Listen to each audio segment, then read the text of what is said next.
Bonjour à tous, bienvenue sur Évanence littéraire, une page sur Facebook depuis 2017 et un site internet depuis 2024. Je suis Évangéline Brunois, je suis chroniqueuse littéraire, entre autres.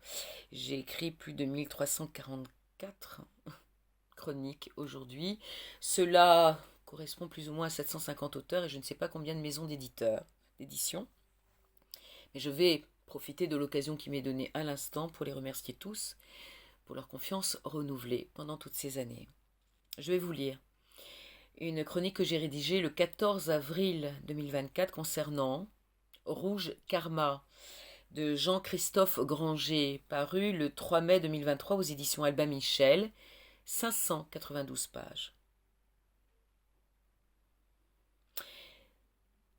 Cela faisait très longtemps que je n'avais pas lu un roman de cet auteur.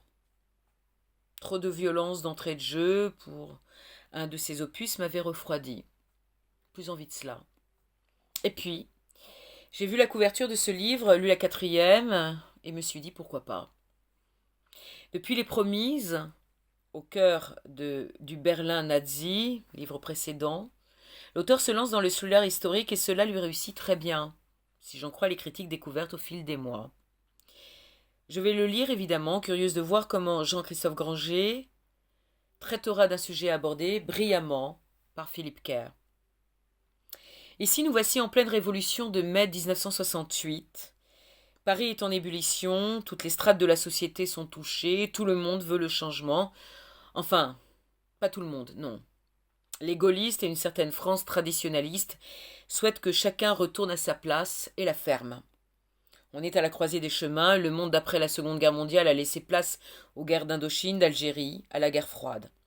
Le Vietnam est à feu et à sang. Les jeunes se cherchent de nouvelles raisons d'espérer et de croire en l'impossible.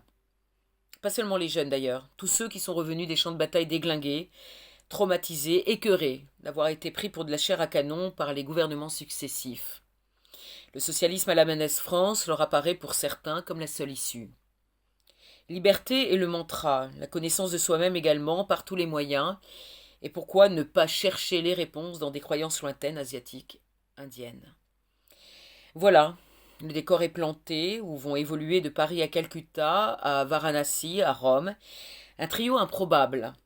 Deux frères à l'opposé l'un de l'autre, Jean-Louis le flic sous speed, Hervé l'étudiant surdoué et Nicole, fille de bourgeois lancée dans la Révolution, très engagée politiquement.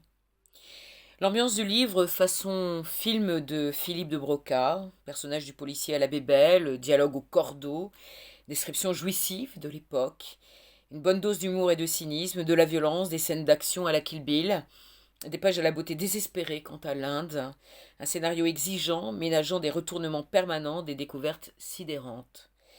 C'est très, très bien écrit et imaginé, très cinématographique, parfaitement documenté.